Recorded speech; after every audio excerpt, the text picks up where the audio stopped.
మామూలు మనలో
మొక్క బాగా కాలు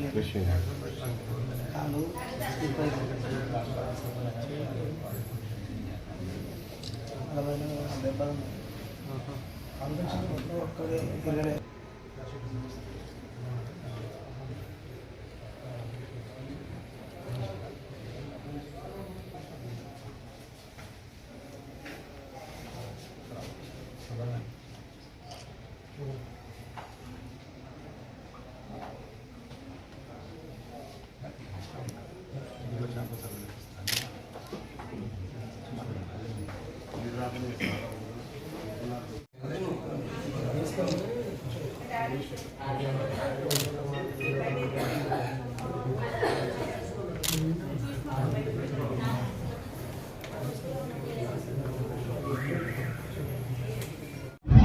కాంగ్రెస్ పార్టీ అధికారంలోకి వచ్చినప్పటి నుంచి కవింపు చర్యలకు పాల్పడుతూ తుంగతుర్తి నియోజకవర్గం ఏదైతే రక్తతీర్ల నుంచి గోదావరి జిల్లాలను తీసుకొచ్చి అభివృద్ధి పదంలో ముందుకు తీసుకుపోతా ఉన్నామో, ఈ 10 సంవత్సరాల కాలంలో మేము అధికారంలో ఉన్నప్పుడు కేవలం అభివృద్ధి మీద మాత్రమే దృష్టి పెట్టి ముందుకు సాగుతూ ఉన్నాము.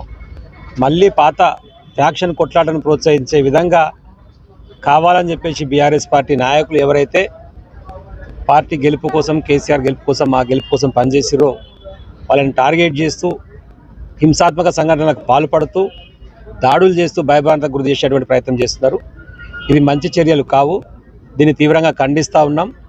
పోలీస్ వారు కానీ, మంత్రులు కానీ, ప్రభుత్వం కానీ, ముఖ్యమంత్రి కానీ వీటి మీద స్పందించి చట్టపరమైనటువంటి కఠిన శిక్షలు తీసుకొని దీన్ని కంట్రోల్ చేయకపోతే రేపు ఇంకా ఈ పరిణామాలు తీవ్రంగా పెరిగేటువంటి అవకాశం ఉంటుంది. 10 సంవత్సరాల కాలం మేము అధికారంలో ఉండి అభివృద్ధి మీద దృష్టి పెట్టాం కాబట్టి మేము కూడా అందరినీ ప్రోత్సహించి అందరినీ కలుపుకొని పోయేటువంటి ప్రయత్నం చేసినాం. కాదు కొట్లాటలతోనే సమస్యలు పరిష్కారం అయితే అని చెప్పేసి కొట్లాటనే ప్రోత్సహించుకుందామంటే తెలంగాణ ఉద్యమంలో 100 కేసులు పెట్టుకొని అలసిపోయి సొలిసిపోయి తెలంగాణ సాధించి ముందల పడ్డటువంటి నాయకత్వమే ఉంది మొత్తం. ఇక్కడ మేము కూడా వాటికి వెనకాడుకు వేసేటువంటి పరిస్థితి ఉండదు. అలాంటి వాటిని ఇప్పటికైనా సరే తగ్గించుకొని వారి మీద పోలీసు వారు వెంటనే చర్యలు తీసుకొని అరెస్ట్ చేసి జైలుకు పంపి చట్టం ఎవరికైనా సరే సమానంగా పనిచేస్తారనేటువంటి నమ్మకాన్ని కనుక కల్పించకపోతే జరగబోయేటువంటి పరిణామాలకు పోలీసు వారు, కాంగ్రెస్ పార్టీ వారికి కూడా బాధ్యత వహించాల్సి ఉంటుంది అనేటువంటి విషయాన్ని కూడా వారికి గుర్తు చేస్తూ ఉన్నాం. ఇప్పటికైనా ఇలాంటి చిల్లరమల్లర చేష్టలు బంద్ చేసుకోండి. ఏదో ఒకరిద్దరు వ్యక్తుల మీద దాడి చేసి కొట్లాడి వాళ్ళని భయభ్రాంతులకు గురి చేస్తే బీఆర్ఎస్ పార్టీ ఎవరు మాట్లాడుతుండేమనేటువంటి ఒక అపోహలకు పోతూ ఉన్నారు. మీకు చేతనైతే, మీకు సాధ్యమైతే మీరు చేయగలిగినటువంటి పనులు ఏమైనా ఉంటే మీరు ఇచ్చినటువంటి 6 గంటలు అమలు చేయండి. అది అమలు చేయడం సాధ్యం కాకపోతే మాతోని కాలేదని చెప్పేసి ముక్కు చెంపలు వేసుకొని బయటికి రండి. ఎందుకు చెప్తున్నాం ఈ మాట? మా వాళ్ళు చెప్పినటువంటి మొదటిసారి జరిగినటువంటి సంఘటన సురేష్ మీద జరిగినప్పుడు కాళేశ్వరం నీళ్లు రావట్లేవు, ఇంకా రైతు భరోసా రావట్లేదని ప్రశ్నించిండు, దాడి చేసింది. నూతన సంవత్సరాల శుభాకాంక్షలు తెలుపుతూ పోస్ట్ చేస్తే ఆయన మీద దాడి చేసేటువంటి ప్రయత్నం చేస్తారు. ఇది ఎలాంటి చర్యలో దయచేసి ఆలోచన చేయాలి. ఒక పీసీసీ హోదాలో ఉన్నటువంటి ఓటుకు నోటు దొంగ అయినటువంటి ఇప్పుడు ముఖ్యమంత్రి రేవంత్ రెడ్డి అంటోడేమో ఇష్టం వచ్చాడు మాట్లాడి అప్పుడు ఉన్నటువంటి ముఖ్యమంత్రి గారి మీద సన్యాసాన్ని మాట్లాడి ఇంకేదేదో మాట్లాడితే కూడా ఎన్నడూ కూడా మేము వాళ్ళ మీద చర్యలు చేపట్టడం కానీ దాడులు చేయడం కానీ చేయలే.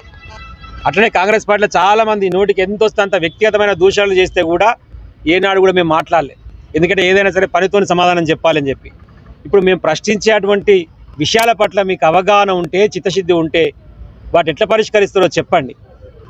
ఈ ఓటుకు నోటు దొంగని తీసుకుపోయి ముఖ్యమంత్రిని చేస్తే దొంగనికి తాళం చేయించినట్టుగా పని అయిపోయింది. ఏదో ఎన్నికలల్లో ప్రజలను మభ్యపెట్టడం కోసం ఆ రోజు మనం ఇష్టం వచ్చినటువంటి వాగ్దానాలు ఇచ్చి అవి నెరవేర్చలేక ప్రశ్నించినటువంటి వ్యక్తుల మీద దాడులు చేస్తామంటే సహించబోము.